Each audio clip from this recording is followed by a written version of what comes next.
3.1운동 이후 한 세기가 지난 지금 일본은 과거 군국주의 침략자에서 우리와 보편적 가치를 공유하고 안보와 경제 그리고 글로벌 아젠다에서 협력하는 파트너가 되었습니다.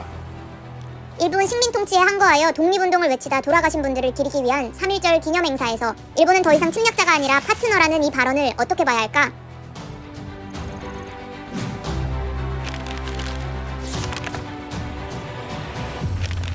하나, 지난 9월 6일 서울시가 남산의 위안부 추모공원 기억의 터 안에서 위안부 피해 할머니들의 증언과 기록이 담긴 작품을 철거했어.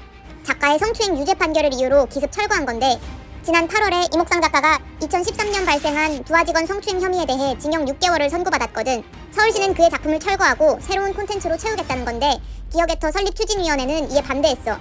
이 기억의 터는 일본 식민 지배 당시 전쟁 성범죄로 고통받은 위안부 피해자를 기리는 곳이거든. 그런데 피해 할머니들의 이름과 증언, 그림 등으로 이루어진 작품을 철거해버리는 것은 위안부 추모의 공간에서 그 의미가 퇴색될 수밖에 없다는 거야. 그런데 기억의 터가 있는 남산은 일본에게 특별한 장소인 거 알고 있어? 일제는 남산을 기점으로 토지를 침탈해 서울 전역으로 세력을 확장했어. 식민통치기구 조선총독부와 헌병대, 경무총감도 남산에 설치했지. 이토 히로부미를 추모하는 사찰인 방문사도 남산에 세웠을 정도로 수많은 일본인들이 모여 살았던 동네였어. 뿐만 아니라 1925년에는 조선신궁을 설립해 조선인의 정신과 일상을 지배했지. 일본 입장에서 남산은 영광과 승리의 장소야. 이런 역사적 의미가 있는 남산에 위안부 추모 공간이 있다면 빨리 없애고 싶었을 사람은 어떤 사람들일까? 둘, 3.1절 기념사에서도 알 수 있듯이 윤석열 정부의 대일 역사인식은 국민 보편 정서와 다소 차이가 있어. 지난 9월 13일 정부가 유엔 인권이사회에 위안부 및 강제동원 피해자들에게 일본 정부가 공식 사과를 했다는 내용의 의견서를 제출했어. 여기 누구 공식서가 들은 사람? 일본 정부는 위안부 피해자들에게 공식적인 사과를 한 적이 없거든. 뿐만 아니라 반인도적 범죄를 자행한 사실조차도 부인하고 있으며 피해자들에 대한 배상 청구권도 외면하고 있어. 시간을 좀 더 거슬러 지난 3월로 돌아가 볼까?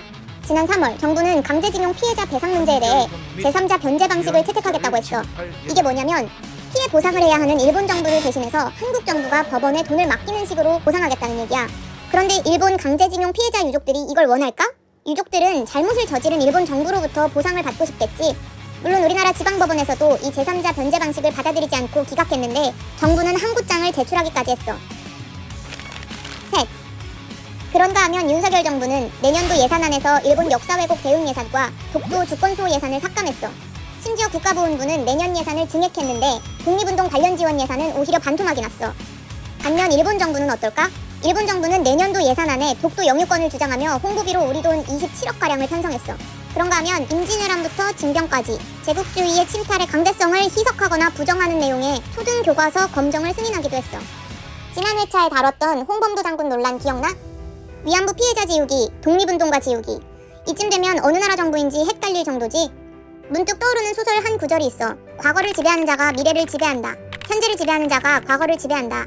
조지 오웰의 소설 1984에 등장하는 말이야. 역사는 반복된다고 하지. 올바른 역사인식, 절실한 과제임을 간과해서는 안 돼. 역사를 잊은 민족에게는 미래가 없지만 역사를 지우려는 민족에게는 더욱 미래가 없어. 오늘 333은 여기까지. 다음 주는 더 뜨겁고 재밌는 이슈로 돌아올게. 빠이.